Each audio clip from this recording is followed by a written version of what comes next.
저는 세모를 들고 싶었는데요. 그럼 세모로 하시죠. 네, 네. 세모로 할까요? 세모. 이렇게? 네. 당내 분위기는 한동훈 전 비대위원장 외에는 사람이 없어요. 인물난이죠. 그러니까 여러 사람이 많이 나왔잖아요. 뭐 안철수, 나경원, 유승민 뭐 이렇게 기라성 같은 분이 나왔는데 용산에서 보기에는요. 네. 다 쓸데가 없는 사람들입니다. 당대표로서는. 그러니까 당을 수습하기에는 이분들을 시켜놨다가는 다 특검 통과시킬 것 같고 용산이 속된 말로 죽을 것 같거든요. 비대위원회 역할이 만약에 훌륭하게 잘 마무리가 된다면 한동훈 비대위원장이 굳이 등판하지 않으셔도 충분히 당을 수습할 수 있지만 저희가 그런 수습 과정에서 매끄럽지 못하거나 또다시 위기가 불러오면 한동훈 비대위원장이 다시 등판하실 수밖에 없다고 생각을 합니다. 그런데 개인적으로 저는 한동훈 비대위원장이 이번 전당대회는 나오시지 않으셨으면 좋겠는데 그 이유는 더 이상 상처를 받지 않았으면 좋겠습니다. 차기 당대표 변수가 한동안은 한동훈이 될 거다라는 얘기입니다. 이제 한동훈 전 비대위원장 어제 저희가 방송하면서 이전에 드렸어요. 뭔가 요즘에 자꾸 움직인다. 네. 지금 총선 때 같이 뛰었던 당직자들도 3시간 반이 넘도록 만찬을 같이 하고 그 전에 또 누구도 만나고 전화도 하고 자주 보자고도 얘기를 하고 자꾸 움직이네 라는 얘기를 말씀드렸습니다. 근데 꼭 한동훈 전 비대위원장 얘기가 지금쯤 나오면 나온 얘기가 그래서 전대 나온대 안 나온대 당대표 선거 나온다는 거야 안 나온다는 거야로 귀결이 되죠. 그래서 그냥 바로 여쭤봅니다. 앞에 OX 팻말이 있어요. 한동훈 전 비대위원장 전당대회 출마한다. 하나, 둘, 셋. 모두 공통적으로 X를 드셨습니다. 서영주 대변인. 네. X 이유 뭘까요? 저는 세모를 들고 싶었는데요. 그럼 세모로 하시죠. 네, 네. 세모로 할까요? 세모. 이렇게? 네. 그러니까 나올 수도 있고 안 나올 수도 있는 부분이죠. 지금 네. 현재 상황이 그렇습니다. 그러니까 한동훈 전 비대위원장 자체는 지금 현재 당내 분위기는 한동훈 전 비대위원장 외에는 사람이 없어요. 인물난이죠. 그러니까 여러 사람이 많이 나왔잖아요. 뭐 안철수, 나경원, 유승민 뭐 이렇게 기라성 같은 분이 나왔는데 용산에서 보기에는요. 네. 다 쓸데가 없는 사람들입니다. 당대표로서는. 그러니까 당을 수습하기에는 이분들을 시켜놨다가는 다 특검 통과시킬 것 같고 용산이 속된 말로 죽을 것 같거든요. 그래서 당대표를 믿을 만한 사람 시켜야 되는데 그럼 친윤을 찾아봐도 믿을 만한 사람이 누가 있냐. 이철기 의원밖에 없어요. 지금 현재. 근데 이철기 의원이 원내대표를 졌고 네. 또 당대표를 출격시키자니 이것도 좀 말이 나올 것 같고 그러면 결국에는 당심과 민심의 여러 가지를 끌어낼 수 있는 한동훈 전 비대위원장이 정말 적임자이긴 하나 네. 자 한동훈 전 비대위원장으로 돌아가 보시죠. 한동훈 비대위원장 입장에서는 개인적으로 지금 나가면 이거 너무 힘든 상황이거든요. 또 윤석열 대통령과 엮여서 이 난국을 어떻게 헤쳐나갈 것인가. 네. 그거 고민이지 않겠습니까? 그러니까 지금 현재로 한동훈 개인으로서는 나갈 수 없어요. 하지만 국민의힘의 입장에서는 나와야 됩니다.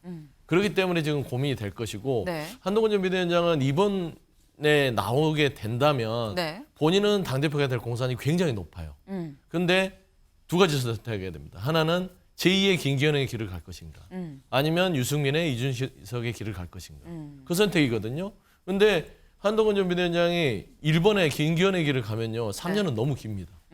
그렇잖아요. 그래서 이 딜레마 속에서 결정을 못했을 공산이 크다라는 차원에서 저는 X. 한동훈의 입장에서는 X. 하지만 용산의 입장에서는 한동훈만한 어떤 특검 전국을 막아내는 적임자는 없다라는 차원에서 세모라고 얘기를 했습니다. 김인영 대변인님. 네. 똑같이 X입니다. 같은 의미의 X입니까? 저도 사실 세모에 가깝습니다. 두 분 다 사실상 네, 세모예요. 근데 약간 좀 다른 의미가 있는 게 네. 저희 들어올 앞으로 이제 항우여 비대위원회가 어떤 모습을 보이느냐에 따라서 한동훈 위원장이 다시 나오실 수도 있고 안 나오실 수도 있다고 생각을 하거든요. 그러니까 항우여 비대위원회가 지금 해야 될 일이 굉장히 막중합니다.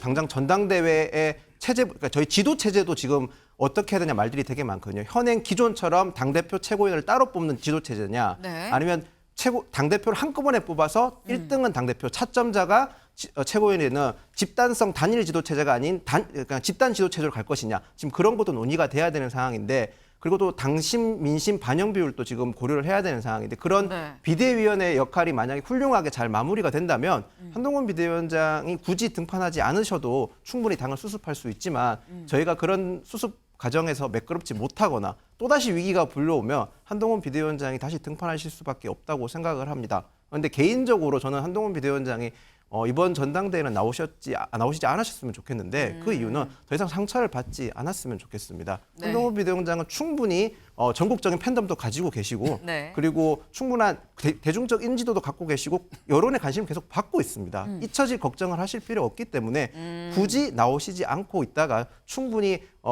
수습하시고 그러니까 마음의 뭐 상처라든지 또는 네. 자신의 좀 여건 같은 걸 조금 더 다지고 나오시면 어떨까라는 생각을 합니다. 근데 한동훈 전 비대위원장 나올 거잖아. 그러니까 전당대회 연기 요청했었던 거 아니야? 라고 얘기했던 사람이 있죠. 누구냐? 신평 변호사입니다. 신평 변호사가 그 얘기를 해서 분명히 한동훈 비대위원장 약간의 불쾌감을 좀 담아서 그런 말 한 적 없습니다. 라고 얘기를 하긴 했습니다만 신평 변호사 어제 저녁에 글을 또 올렸습니다. 뭐라고 올렸느냐? 한동훈 유능한 검사였지만 사건을 미리 설정한 결론대로 몰아가는 위험한 성향의 검사였다. 강한 홍준표 대구시장한테는 한마디 말도 못하고 약한 나한테 거짓말쟁이라고 서슴없이 좀 공격을 한다. 라고 얘기를 하면서 한동훈은 전당대회 연기 요청을 했다. 왜냐하면 요청받은 국회의원들의 이름 희망 날짜 9월이 특정됐다는 점에서 이게 진실이라는 게 확실하다라고 다시 한번 주장을 했습니다. 서슴없이 거짓말이라고 받아치는 점도 그의 그런 면이 잘 드러나는 거다. 당권 거머쥐면 한국 정치에서 전인미답의 색다른 활약상이 펼쳐질 거다라고 얘기를 했습니다. 근데 이 말이 맞다 그러면 왜 하필 9월인 걸까요?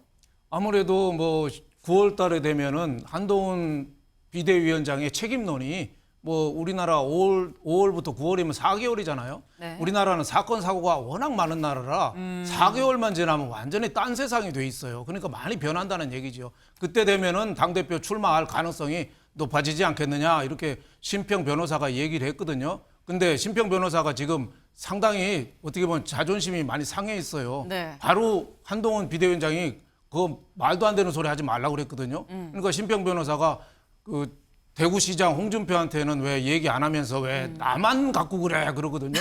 근데 그것도 틀린 얘기죠. 홍준표 시장에 대해서도 한동훈 비대위원장이 아니라고 얘기했어요. 그 분명히 얘기했는데 제가 보기에는 지금 한동훈 전 비대위원장이 이 당 대표 나올 거라는 얘기가 자꾸 나오는데 네. 그 이유가 카페 지지 회원이 2배 늘고 대권 지지가 여당에서 지금 1위거든요. 네. 그러니까 자꾸 나오는데 그거 말고 또 하나 이유가 도우미가 지금 2명 있어요. 한 분은 홍준표고 한 분은 신평이에요. 이 두 분이 한동훈 비대위원장 집에 있는데 자꾸 얘기를 하니까 관심이 더 끌어지는 거예요. 그러니까 왜 방 안에 코끼리 있는데 코끼리 쳐다보지 마 하니까 코끼리를 어떻게 안 쳐다봐요. 쳐다보지 마 하니까 더 쳐다보는 거죠. 그래서 신평 변호사가 제가 보기에는 이 멘토하고 꼰대하고 두 가지가 있거든요. 네, 멘토는 정말 필요한 말만 한마디씩 해주고 도움을 청할 때 하는데 네. 꼰대는 수시로 얘기를 하고 상대방이 필요 없는 얘기하고 또 인신공격까지 해요. 또 신평 변호사가 옛날에 검사 때 한동훈 비대위원장이 뭐 짠 맞추기 수사의 전문가다 뭐 이런 식으로 비난까지 했거든요. 네. 제가 보기엔 조금 지나치지 않나 좀 이런 생각이 좀 듭니다. 네. 지금 멘토와 꼰대의 어둠의 찜이다. 뭐 그런 취지로 지금 말씀을 하셨어요. 네. 동료와 이딴 회동 2배 커진 팬덤입니다. 한동훈 당권 도전설 뭐라. 네. 동료랑 이딴 회동했다는 소식 어제 저희가 전해드렸죠. 계속해서 만나고 있습니다. 그런데 여기에 더해서 2배 커진 팬덤도 커졌다는 거예요. 여기 보겠습니다. 총선 패배에도 팬카페가 4만 명대로 늘었다고 그래요. 저 확인을 해봤습니다. 그래서 한동훈 전 비대위원장의 팬카페를 보니까 오늘 오전 7시 기준으로 4만 2천 명이 넘더라라는 겁니다. 총선 전에는 18,000여 명이었었는데 지금 2배가 넘게 뛴 거죠. 근데 여기서 의아한 부분이 윤경호 위원님. 총선이 참패했잖아요. 총선이 끝난 다음에 오히려 팬덤이 더 늘었다. 이건 어떻게 해석을 해야 되는 걸까요? 뭐 보호해주자 또는 뭐 북돋아 주자 이런 생각일지 모르죠. 네. 그게 팬덤이니까. 팬덤이라는 거는 어떤 상황에서든 상대에 대해서 그 대상에 대해서 지켜주자는 역할을 하는 거 아니겠어요? 저는 이런 우리 아침에 멜경제에서 이 OX 맞추는 거 하면 항상 틀리거든요. 그러니까 저는 답을 알고 있습니다. 제가 쓴 거에 반대로 아마 가는 게 답일 거예요. 근데 왜 X를 했느냐? 네. 이러지 말아야 된다. 두 나갈 가지입니다. 것 같은데 나가면 안 된다. 네, 안 된다. 제가 모처럼 국민의힘 쪽에 상당히 비판적인데 저는 국민의힘이라는 보수 정당이 앞으로 존재하려면 정말 괴멸 수준의 위기까지 가지 않으려면 한동훈이라는 정치인을 다시 옹립하는 거는 하면 안 될 것이다. 두 가지입니다. 우리 윤 대표님께서는 4개월 정도만 지나면 다 잊을 거라고 그랬는데요. 네. 전 절대 그렇게 생각하지 않습니다. 이번 총선의 이 매는 아마 윤석열 대통령의 재임 기간 내내 다시 소환되고 그럴 거예요. 그런데 한동훈이라는 정치인이 다시 국민의힘의 대표에 등극을 하면 이 당은 역시 책임을 지지 않는 당이구나. 오송 참사 일어났지만 이상민 행안부 장관 그대로 유지하고 있죠. 이태원 참사 있었지만 용산구청장 등등 그대로 아무도 책임 안 지죠. 마찬가지로 총선에 그렇게 국민이 매를 때렸는데도 대표가 책임 안 지고 다시 등극한다? 그게 우선 가장 큰 어떻게 보면 국힘 내지는 한동훈의 팬덤 이외 나머지들에게는 등을 또 돌리게 하는 거고요. 가장 중요한 건 한동훈이라는 비록 임명된 여당의 비대위원장이 네. 여당 대표였잖아요. 집권당이잖아요. 지난 총선 기간 내내 돌아다니면서 또는 총선 전에 한동훈 여당 대표의 입을 통해서 앞으로 3년 동안의 대한민국을 윤석열 대통령과 함께 저는 이렇게 바꿔나가는데 일조하겠습니다라는 국가 경영의 비전에 대해서 얘기한 거 기억이 한마디라도 나는 게 있으세요? 그거 하나도 남겨주지 못한 정치인 한동훈은 다시 등극할 자격은 없다. 저는 그 얘기로 마무리하고 싶습니다. X는 X지만 나는 나오면 안 된다는 취지의 방점을 지킨 X였다라고 굉장히 지금 세게 또 비판을 주셨습니다.